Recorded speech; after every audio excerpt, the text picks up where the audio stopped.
I've been fighting since I'm 8 years old. That's all I ever knew. And I want to always be the toughest kid in the neighborhood. So I had to prove myself, that macho stuff, you know, it was always big. It's even big today, macho. You want to be a man. And that's the ultimate of manhood, to be a real man. You know, Rocky and I were kids together on the Lower East Side of New York City. And when we were kids, we were very sophisticated thieves. We would only steal things that began with an A, like a bike, a car, a fur coat.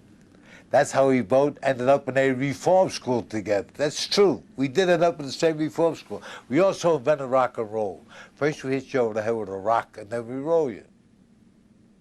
I think America, all over the world, but mostly America, loves to see the underdog come on top. See, when I was champion, they loved me pretty good. But you know when they loved me the most? When I lost my title to Sugar Ray Robinson. I put up such a fantastic, gallant fight. I was the underdog, and they saw the underdog that wouldn't go down. I wouldn't go down. The public, because after that fight, they just mobbed me all over, and I lost. I lost my title to Sugar Ray Robinson in Chicago in 1951 on St. Valentine's Day. They called it the St. Valentine's Day Massacre. The referee stopped the fight in the 13th round while I was still on my feet with Robinson pounding me up against the ropes. If the referee held up another 30 seconds, Robinson would have collapsed from hitting me. When they took a dive, you were paid to take a dive. You were paid. They offered me $100,000 to take a dive. This is all in my book and all in my movie. They offered me $100,000, and I didn't want. I had enough money. At that time, it was a lot. Today, it's not a lot, but it was a lot of money in those days. And I said, I'm not interested in taking a dive. I will never do a thing like that. I said, I'm #1 contender, and I want a chance to fight for the title. I deserve it. I'm not connected with no mob, no nothing. I'm all by myself, and I'm #1 contender for 5 years. I want a chance to fight for the title. And they guaranteed me a chance to fight for the title. And then I had to think about it. I didn't want to do it, but if I said, time is running out. I'm getting older. I have everything I want.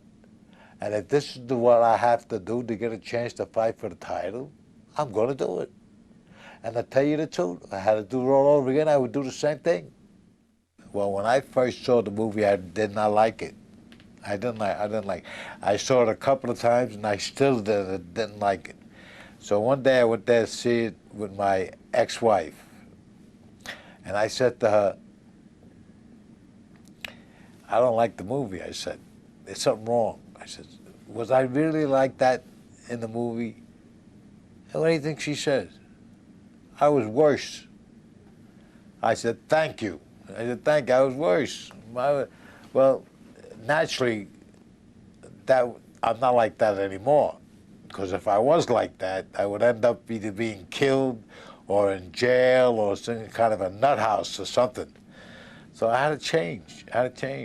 And then with me, it was like, well, I'll refresh your memory. If you saw the movie, I ended up in a chain gang for something I didn't do. And when I was in the box, 7 by 7 by 3, there were no beds, just a blanket on the floor, I said to myself, from the champ of the world to this, how low could I get? I said, I got no place else to go now but up. So now with me, it was like 2 steps up, 1 step down, 2 steps up. Well, it took me a long time. I had to get rid of that animalistic thing I had in me. So for me to condition myself to become a pretty good fighter, I had to condition myself to be mean, vicious, and cruel. Now when it was all over, now I couldn't be that way. It was all over. I had to uncondition myself. You know what I'm trying to say? I'm trying to uncondition. So it took a little time. It took years. And finally, I think I made it. I think I'm a human being again.